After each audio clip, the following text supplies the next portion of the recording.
Hello friends, मैं प्रदीप स्वागत करता हूं आप सभी का अपने यूट्यूब चैनल पर। फ्रेंड्स, एसएससी में किसी भी पोस्ट के लिए अप्लाई करने से पहले सबसे पहले आपको रजिस्ट्रेशन करना पड़ता है और इसके बेनिफिट्स ये है कि जैसे ही आप एक बार रजिस्ट्रेशन कर देते हो तो आपको अपना बेसिक डिटेल्स और कॉन्टैक्ट डिटेल्स बार बार अप्लाई करते टाइम फिल करना नहीं पड़ता है। ये हमेशा के लिए सेव होकर रह जाता है।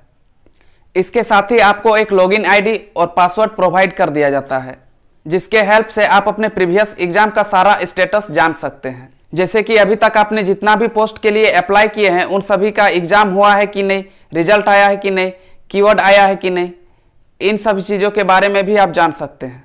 हो सकता है वीडियो थोड़ा सा लंबा बन जाए, लेकिन आपको आज के इस वीडियो में डिटेल्स में स्टेप बाय स्टेप सीखने को मिल जाएगा। तो चलिए शुरू करते हैं। तो ये है एसएससी का ऑफिशियल वेबसाइट, और अगर आप इस वेबसाइट तक आना चाहते हैं तो आपको आपके ब्राउज़र के सर्च बार में सर्च करना होगा www.ssc.nic.in।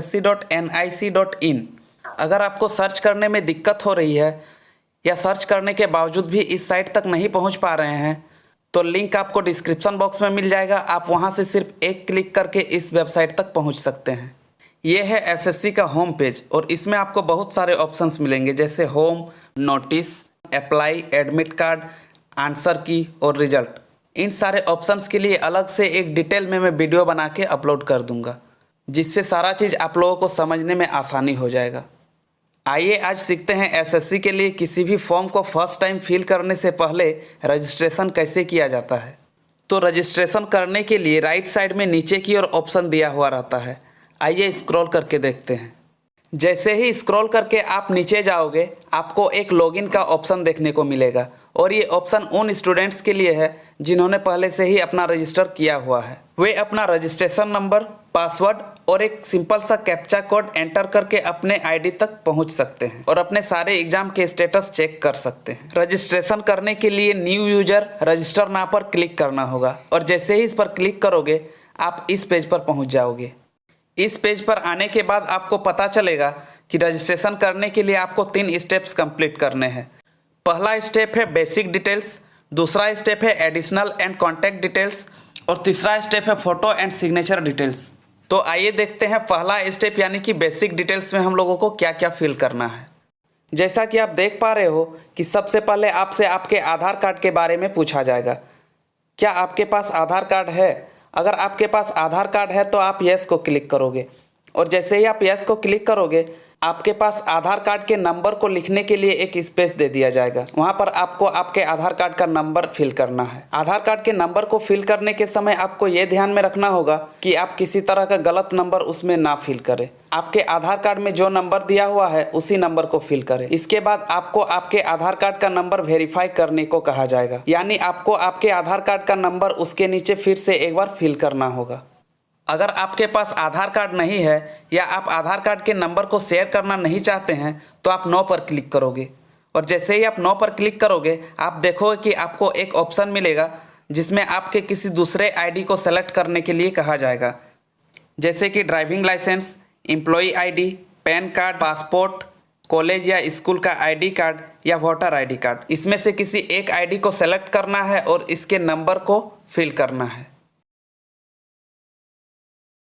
इसके बाद आपसे आपको अपना नाम फिल करने को कहा जाएगा, और नाम फिल करते समय आपको 2 बातों का ध्यान रखना होगा। पहला तो ये कि आप उसी नाम को फिल करोगे जो आपके मैट्रिक के सर्टिफिकेट में लिखा हुआ है, और दूसरा ये कि नाम फिल करने से पहले आप किसी तरह का सैल्यूटेशन जैसे कि श्री, श्रीमती, मिस्टर, मिसेस, इस तरह का किसी भी वर्ड का यूज नहीं कर सकते हो। इसके बाद आपसे आपका नाम वेरीफाई करने को कहा जाएगा, यानी कि आपके नाम को फिर से एक बार फिल करना होगा। इसके बाद आपसे ये पूछा जाएगा कि क्या आपने कभी अपना नाम चेंज किया है।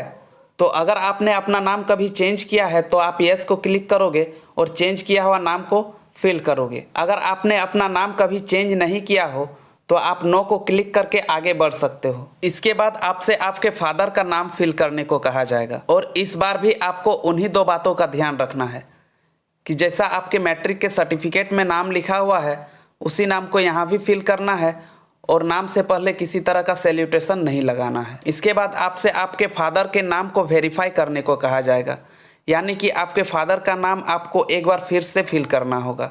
इसके बाद आपको आपके मदर का नाम फिल करने को कहा जाएगा, और इस बार भी आपको उसी कंडीशन को फॉलो करना होगा। जिस तरह से आपके मैट्रिक के सर्टिफिकेट में आपके मदर का नाम है, उसी नाम को यहाँ भी फिल करना होगा और नाम से पहले किसी तरह का सैल्यूटेशन यूज नहीं करना है। इसके बाद आपको आपके मदर का नाम वेरीफाई करने को कहा जाएगा। इसका मतलब यह है कि आपके मदर का नाम एक बार फिर से आपको फिल करना होगा। इसके बाद आपसे आपका डेट ऑफ बर्थ फिल करने को कहा जाएगा। डेट ऑफ बर्थ को आप डायरेक्टली टाइप कर सकते हो या फिर डेट ऑफ बर्थ के कॉलम को जैसे ही आप क्लिक करोगे आपको एक कैलेंडर देखने को मिलेगा। आप उस कैलेंडर के हेल्प से भी आप अपने डेट ऑफ बर्थ को फिल कर सकते हो। इसके बाद आपको डेट ऑफ बर्थ को वेरीफाई करने को कहा जाएगा, यानी कि आपको एक बार फिर से आपको डेट ऑफ बर्थ फिल करना है। डेट ऑफ बर्थ फिल करने के बाद आपसे आपके मैट्रिकुलेशन यानी कि 10th क्लास के एग्जामिनेशन का डिटेल्स मांगा जाएगा, जैसे कि एजुकेशन बोर्ड। यहाँ आपको बहुत सारे बोर्ड का ऑप्शन दिए जाएंगे,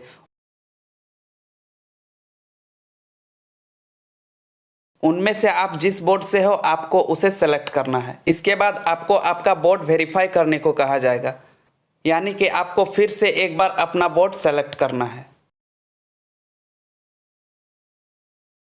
इसके बाद आपसे आपका रोल नंबर पूछा जाएगा और रोल नंबर के लिए कंडीशन ये है कि आपके 10th के सर्टिफिकेट में जो भी रोल नंबर था उसी को आपको यहाँ फिल करना है। और अगर आपको रोल नंबर के साथ रोल कोड भी मिला है तो आप रोल कोड को भी फिल कर सकते हो। रोल नंबर और रोल कोड को फिल करने के लिए आपके पास 2 साइन यहाँ पर इंडिकेट किया हुआ है और इन दोनों साइन के अलावा आप तीसरे किसी साइन को यूज नहीं कर सकते। इसके बाद आपसे आपका रोल नंबर को वेरीफाई करने को कहा जाएगा, यानी कि आपको फिर से अपना रोल नंबर एक बार फिल करना है। इसके बाद आपसे आपको ईयर ऑफ पासिंग पूछा जाएगा, यानी कि आपने 10th क्लास किस साल पास किए हो। आपने जिस साल अपना 10th क्लास पास किए हो आपको उस साल को वहाँ पर फिल करना होगा। इसके बाद आपसे वेरीफाई करने को कहा जाएगा, तो फिर से आपको उस साल को और एक बार फिल करना होगा। इसके बाद आपसे आपका जेंडर पूछा जाएगा। अगर आप मेल हो तो मेल को क्लिक करोगे, फीमेल हो तो फीमेल को क्लिक करोगे, अगर आप ट्रांसजेंडर हो तो आप ट्रांसजेंडर को क्लिक करोगे। इसके बाद आपसे आपका जेंडर वेरीफाई करने को कहा जाएगा, तो आपने ऊपर जिसको सेलेक्ट किया हो नीचे भी आप उसी को सेलेक्ट कर दो, आपका वेरीफाई हो जाएगा। इसके बाद आपसे लेवल ऑफ एजुकेशन क्वालिफिकेशन पूछा जाएगा। इसका मतलब यह है कि अभी तक आपने कहाँ तक पढ़ाई कर रखी हो, और इसके लिए आपको ऑप्शन मिलेगा 10th, 12th, graduation, post graduation, PhD, diploma. तो इसमें से आपने जहाँ तक पढ़ाई किया हुआ है आप उसको सेलेक्ट कर दोगे। इसके बाद आपसे आपका मोबाइल नंबर फिल करने को कहा जाएगा, तो आप एक वैलिड मोबाइल नंबर फिल कर दोगे।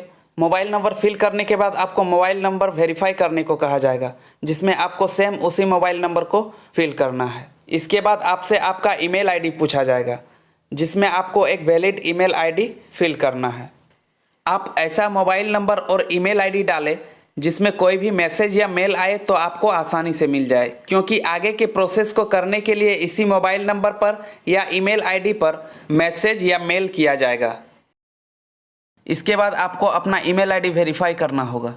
इसके बाद आपको अपना स्टेट सेलेक्ट करना है। स्टेट सेलेक्ट करने के बाद आपको सेव बटन पर क्लिक करना है, और जैसे ही आप सेव बटन पर क्लिक करोगे आपको इस तरह का एक मैसेज देखने को मिलेगा, जिसमें आपका मोबाइल नंबर और ईमेल आईडी लिखा हुआ रहेगा। आप अपने मोबाइल नंबर और ईमेल आईडी को एक बार चेक कर ले और कंफर्म पर क्लिक कर दे। जैसे ही आप कंफर्म बटन पर क्लिक करोगे आपको एक और मैसेज देखने को मिलेगा, जिसमें ये लिखा हुआ होगा कि आपको आपका रजिस्ट्रेशन 14 दिनों के अंदर कंप्लीट कर लेना है, नहीं तो आपने अभी तक जितना भी प्रोसेस किया है वो ऑटोमेटिकली डिलीट हो जाएगा। इसके बाद आपको आपका ईमेल भी चेक करने को कहा जाएगा। इसके बाद आपको क्लोज बटन पर क्लिक करना है, और जैसे ही आप क्लोज बटन पर क्लिक करोगे आपको फिर से वही मैसेज और इसके साथ साथ आपको आपका रजिस्ट्रेशन नंबर भी देखने को मिलेगा। इसके बाद आपको ओके प्रेस करना है, और जैसे ही आप ओके प्रेस करोगे आप एसएससी के होम पेज पर पहुंच जाओगे।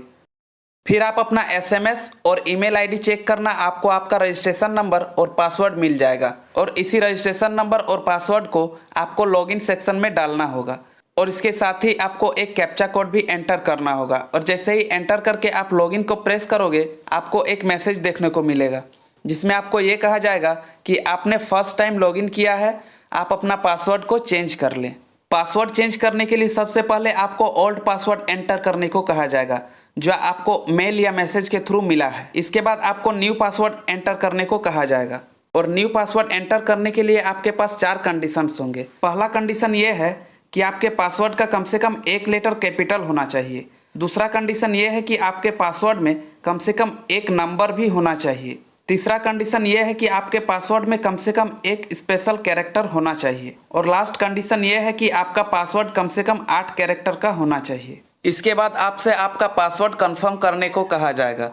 तो आपने जिस पासवर्ड को एंटर किया है उसे फिर से एंटर करके कंफर्म कर लें। अगर पासवर्ड एंटर करते समय आपसे कुछ गलती हुआ हो तो आप रीसेट को प्रेस करके करेक्शन कर सकते हैं। और अगर आपसे कुछ गलती नहीं हुआ हो तो आप सबमिट को प्रेस कर दें। जैसे ही आप सबमिट करोगे आपको एक मैसेज देखने को मिलेगा जिसमें ये लिखा होगा कि आपका पासवर्ड सफलतापूर्वक चेंज किया जा चुका है।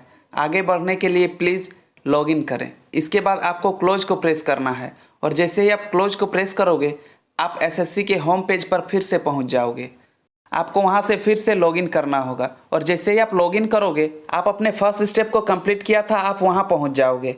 वहां से आपको स्क्रॉल करके नीचे जाना होगा और सेकेंड स्टेप कंप्लीट करने के लिए नेक्स्ट करना होगा। जैसे ही आप नेक्स्ट करोगे आपको एडिशनल एंड कॉन्टैक्ट डिटेल्स को फिल करने को कहा जाएगा। एडिशनल एंड कॉन्टैक्ट डिटेल्स को फिल करने के लिए सबसे पहले आपको आपका कैटेगरी पूछा जाएगा कि आप कौन से कैटेगरी के हो। तो इसमें से आप जिस कैटेगरी के हो आप उस कैटेगरी को सेलेक्ट कर दे। इसके बाद आपसे आपको आपका कैटेगरी वेरीफाई करने को कहा जाएगा। तो इसमें भी आप सेम कैटेगरी को सेलेक्ट कर दे, आपका कैटेगरी वेरीफाई हो जाएगा। इसके बाद आपको अपना नेशनलिटी सेलेक्ट करना होगा। अगर आप इंडियन हो तो सिटीजन ऑफ इंडिया को सेलेक्ट करें। अगर आप अदर नेशन से हो तो आपके लिए जो ऑप्शन सुटेबल है उसे सेलेक्ट करें।